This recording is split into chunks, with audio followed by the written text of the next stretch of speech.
An agreement between Manulife and Loblaws may prove to be a good argument for the creation of Universal Pharmacare in Canada. Hey, Industry Minister François-Philippe Champagne is having the government review this arrangement. Now, I suggest that you, dear viewer, learn what this agreement is and decide for yourself if it's even something we want taking place in Canada. Now, for me, I'll be writing to my MP and my MLA as I see it as a huge concern. And here's why. There's an old story that Henry Ford said his Model T was available in any color, as long as that color was black.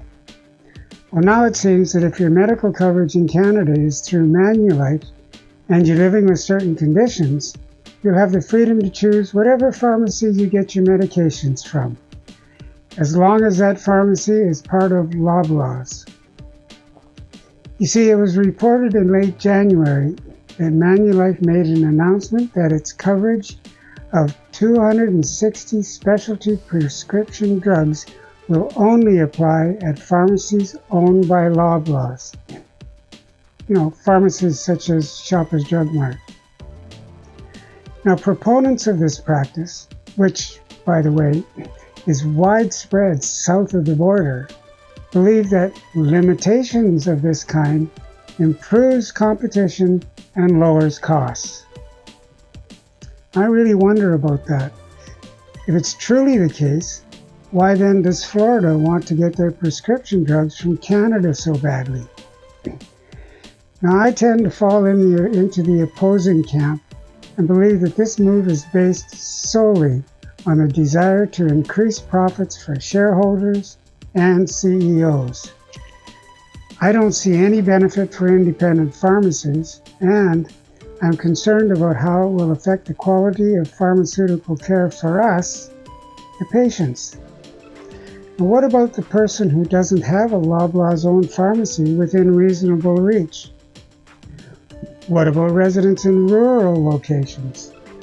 Now, although Manulife says medications can be mailed, they could be difficult for patients to store or administer by themselves, and would be subject to delivery issues that may be caused by inclement weather and the like. Plus, what is the effect on fair competition? Now, could this affect you? Well, if you need one of the specialty drugs for conditions like rheumatoid arthritis, Crohn's disease, multiple sclerosis, pulmonary arterial hypertension, cancer, osteoporosis, hepatitis C, and if your meds are covered by Manulife's specialty drug care program, it certainly could. Manulife's website indicated this change will be phased in, with new claimants being forced to go through Loblaw-owned pharmacies. Again, pharmacies like Shoppers Drug Mart. There doesn't seem to be a clear message as to what happens with people who are already covered.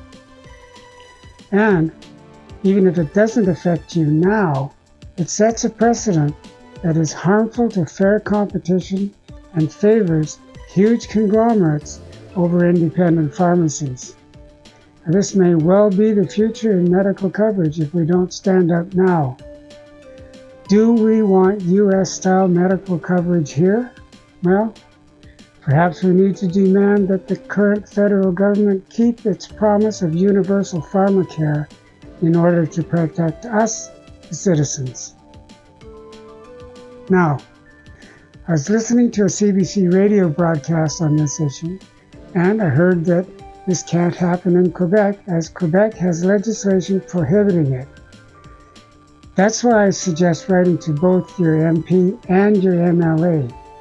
Both levels of government should be encouraged to create the necessary laws to prevent a lack of fair competition and to protect consumers. Actually, I think it's a good idea for all of us to contact our MPs and MLAs, no matter which side of the debate we stand on. Let them know what we want them to do. Now, I'll put a link to an informative article by CBC in the description below if you're watching this on YouTube. Read it. That way you can make an informed decision. Now, while you're here, please do me a favor and like and share the video. Subscribe to my channel and then click the bell so that you're notified when new videos are uploaded. In the meantime, stay safe and enjoy your day. I'm wishing you peace, health, and harmony. Bye for now.